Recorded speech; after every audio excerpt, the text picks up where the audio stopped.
નમસ્કાર વિદ્યાર્થી મિત્રો, આપણે લાસ્ટ લેક્ચર નંબર 5 ની અંદર પ્રમાણિત વિચલન અને પ્રમાણિત વિચલનાંકના સૂત્રોનો અભ્યાસ કર્યો. હવે આપણે એના દાખલાઓ વિશે ચર્ચા કરીએ. સ્વાધ્યાય 4.4 પ્રશ્ન નંબર 1. ગણિતની 100 ગુણની કસોટીમાં 9 વિદ્યાર્થીઓએ મેળવેલા ગુણ નીચે મુજબ છે. 9 વિદ્યાર્થીઓએ આ પ્રમાણે માર્ક્સ મેળવેલા છે. આ માહિતી પરથી વિદ્યાર્થીઓએ મેળવેલ ગુણનું પ્રમાણિત વિચલન શોધો. આપણને અહીંયા ફક્ત પ્રમાણિત વિચલન શોધવાનું કહ્યું છે. બીજી એક બાબત કે કઈ રીતે શોધવાનું એ જણાવ્યું નથી. તમે સીધી રીતે પણ શોધી શકો છો અને ટૂંકી રીતે પણ શોધી શકો છો. જ્યારે રીત અંગે સ્પષ્ટતા કરેલી ન હોય ત્યારે અનુકૂળ પડે જે રીત વધારે સહેલી હોય અને જે રીત વધારે આવડતી હોય તે રીતે દાખલો ગણવાનો હોય છે. તો અહીંયા આપણે સીધી રીતે દાખલો ગણવાનો પ્રયત્ન કરીશું. અને એક ટોપિક ફક્ત પ્રમાણિત વિચલન કીધું છે, સાથે સાથે આપણે પ્રમાણિત વિચલનાંક પણ શોધી નાખીશું. એ શોધતા શીખી જઈશું. ચાલો, સ્વાધ્યાય 4.4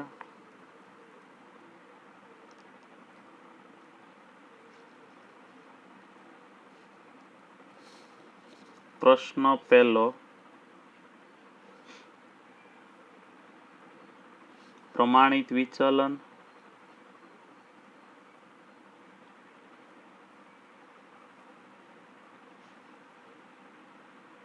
પ્રમાણિત વિચલનાંક.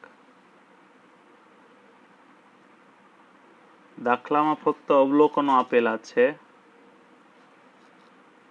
64, 63, 72, 68, 69, 66, 67, 69, 9. આના સરવાળાને સિગ્મા એક્સઆઈ કહેવાય. ફક્ત અવલોકનો એક્સઆઈ આપેલા હોય ત્યારે એને અવર્ગીકૃત પ્રકારની માહિતી કહેવાય. તો આ અવર્ગીકૃત માહિતી છે. અને અવર્ગીકૃત માહિતી આપેલી હોય ત્યારે પ્રમાણિત વિચલન એસ શોધવા માટે સીધી રીતનું સૂત્ર સિગ્મા એક્સઆઈ સ્ક્વેર છેદમાં એન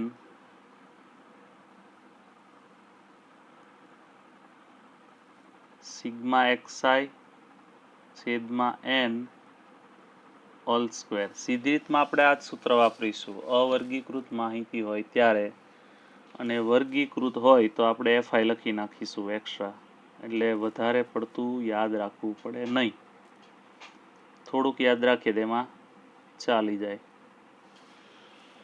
ચાલો, હવે આ જે અવલોકનો છે તેનો સરવાળો કરવાનો. કારણ કે અહીંયા સિગ્મા એક્સઆઈની જરૂર છે એટલા માટે.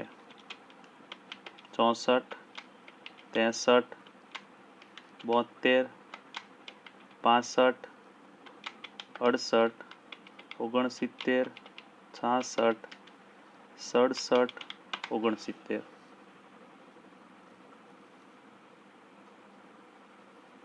603. હવે આનો વર્ગ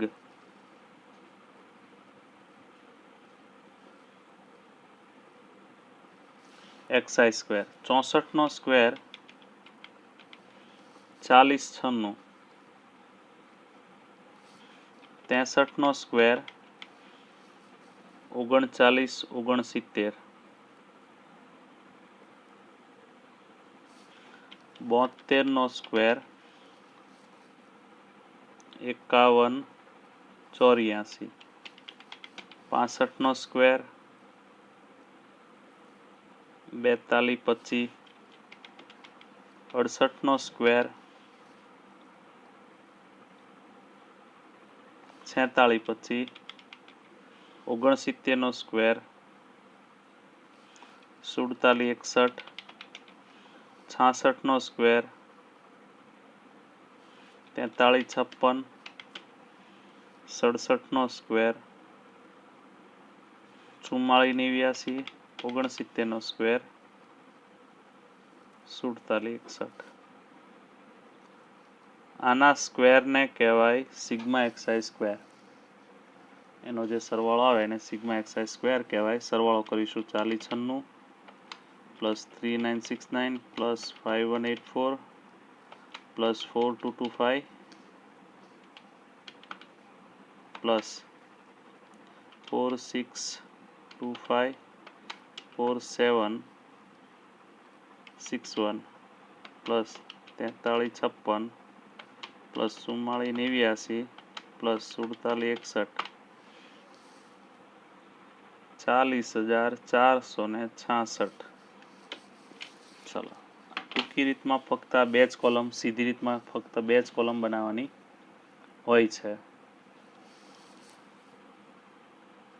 વર્ગમૂળમાં સિગ્મા એક્સઆઈ સ્ક્વેર એટલે એક્સઆઈના સ્ક્વેરનો જે સરવાળો આવ્યો તે સરવાળો અહીંયા મૂકવાનો છે. 40,466 અવલોકનો 1 2 3 4 5 6 7 8 9 અવલોકનોની સંખ્યા 9.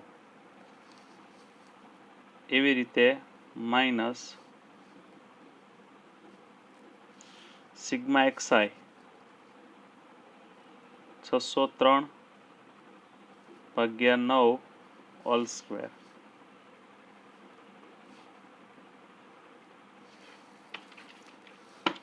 આ બેનો ભાગાકાર કરી નાખીએ. 40,466 ભાગ્યા 9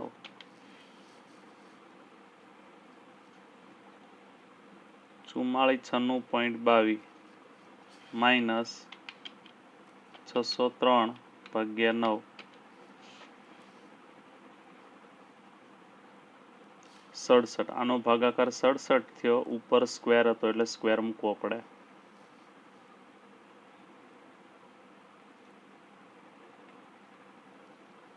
ચુમ્માલીસ 96.22 67 નો સ્ક્વેર 4489. 96.22 માઇનસ 4489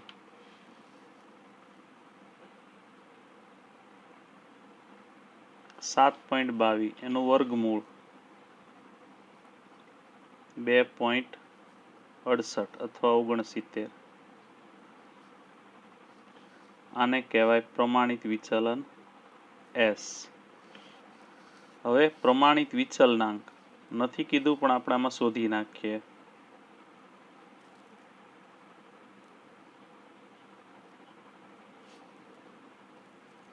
S ના છેદમાં x બાર. S નો જવાબ 2.69. x બાર શોધવો પડશે. x બારનું સૂત્ર છે સિગ્મા એક્સઆઈ ના છેદમાં n. 603 n 9 603 ભાગ્યા 9 એટલે 67.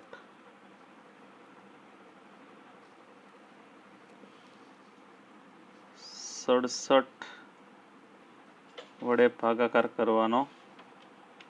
2.69 ભાગ્યા 67 2.69 ભાગ્યા 67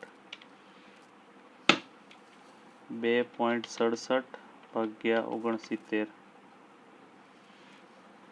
0.039 4b લખી શકાય તો બી ચાલશે. ચલો, આ હતું પ્રમાણિત વિચલન ને પ્રમાણિત વિચલનાંક. ચલો, બીજો પ્રશ્ન સેમ આની જેવો જ છે મિત્રો, એટલે હોમવર્કમાં કરવાનો રહેશે. એક વિસ્તારના 5 સર્વિસ સ્ટેશનમાં કોઈ એક દિવસે સર્વિસ માટે આવેલી કારની સંખ્યા અનુક્રમે 7, 3, 11, 8, 9 છે. આ માહિતી પરથી એક દિવસમાં સર્વિસ માટે આવતી કારની સંખ્યાનું પ્રમાણિત વિચલન શોધો. પ્રમાણિત વિચલન એટલે કે એસ શોધવાનો છે. તો આપણે આગળના દાખલામાં એક્સઆઈ લઈને કેમ ગણ્યું એમાં આ એક્સઆઈ લઈને ગણવાનું એટલે જવાબ આવી જશે. આપણે બીજા દાખલામાં જઈએ આગળ. ત્રીજો દાખલો. એક બેંકની થાપણની રકમ 1000 રૂપિયામાં અને થાપણદારોની સંખ્યા દર્શાવતી માહિતી નીચે મુજબ છે. તે પરથી થાપણની રકમનો પ્રમાણિત વિચલનાંક શોધો. દાખલામાં અવલોકન આપ્યા છે 5, 10, 15, 20, 30, 25. થાપણદારોની સંખ્યા આપી છે. પ્રશ્ન નંબર 3.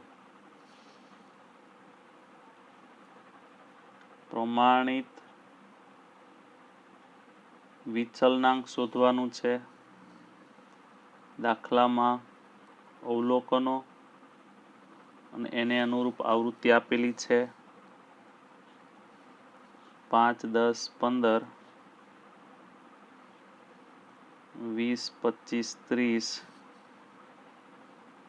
35. થાપણદારોની સંખ્યા છે 2, 7, 11, 15, 10, 4 અને 1. એફઆઈના ટોટલને હંમેશા એન કહેવાશે ગમે ત્યારે. એફઆઈના ટોટલને એન કહેવાય. પ્રમાણિત વિચલનાંકનું સૂત્ર જો અહીંયા રહ્યું. એસ ના છેદમાં એક્સ બાર. એસ પણ શોધવો પડશે, એક્સ બાર પણ શોધવો પડશે. તો પહેલા એક્સ બારનું સૂત્ર મૂકવું. સિગ્મા એફઆઈ એક્સઆઈ ના છેદમાં એન. તો અહીંયા એફઆઈ એક્સઆઈ ની કોલમ બનાવવી પડશે. 5 દુ 10, 10 સત્તા 70, 11 અને 15 165, 15 દુ 30, 300, 25 દાન 250, 3 ચોક 12, 120 અને 35. હવે ટોટલ મારીએ. 10, 70, 165, 300, 250, 120 અને 35. 950. 10, 70, 165, 300, 250, 120 ને 35. 2, 7, 11, 15, 10, 4 અને 1. એફઆઈ નું ટોટલ 50 આવે છે. 950 ભાગ્યા 50 મધ્યક 19 થશે. પ્રમાણિત વિચલન એસ શોધવો છે. હવે સીધી કે ટૂંકી રીતે સ્પષ્ટતા આપણને કરેલી નથી એટલે આપણે સીધી રીતે શોધીશું. સિગ્મા એફઆઈ એક્સઆઈ સ્ક્વેર છેદમાં એન. એફઆઈ એક્સઆઈ છેદમાં એન હોલ સ્ક્વેર.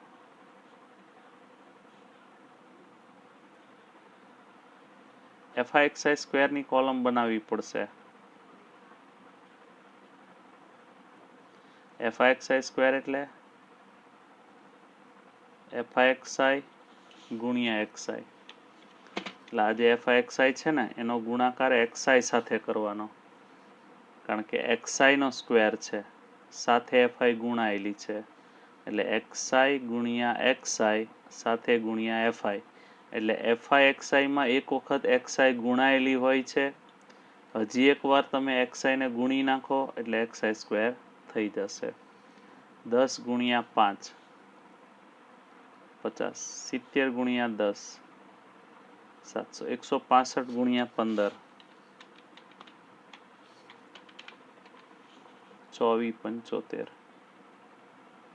300 ગુણ્યા 20 6000, 25 ગુણ્યા 250 એટલે 6250, 120 ગુણ્યા 30 3600, 35 ગુણ્યા 35 1225, આનો સરવાળો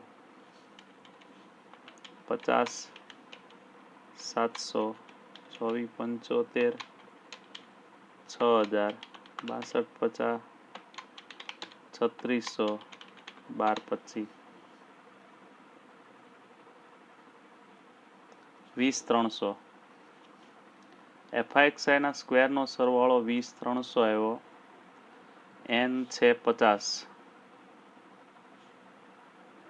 fixi 950, n 50 છે હોલ સ્ક્વેર. 20300 ભાગ્યા 50 406, 950 ભાગ્યા 50 એટલે 19, 406 19 નો સ્ક્વેર 361, માઇનસ કરવાના 406 માંથી 45 નું વર્ગમૂળ 6.71.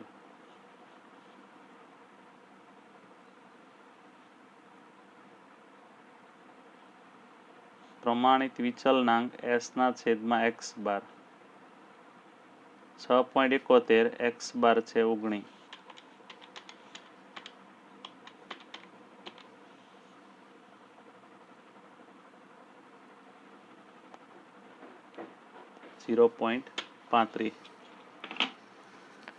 વિદ્યાર્થી મિત્રો, આપણે પ્રમાણિત વિચલનાંકની બે રીત શીખ્યા. આ જે રીત હતી તે અવર્ગીકૃત માહિતીની રીત હતી અને આ જે રીત હતી તે વર્ગીકૃત માહિતીમાં અસતત શીખ્યા. હવે વર્ગીકૃતમાં સતત વાળો દાખલો આપણે નેક્સ્ટ લેક્ચર નંબર 7 માં અભ્યાસ કરીશું.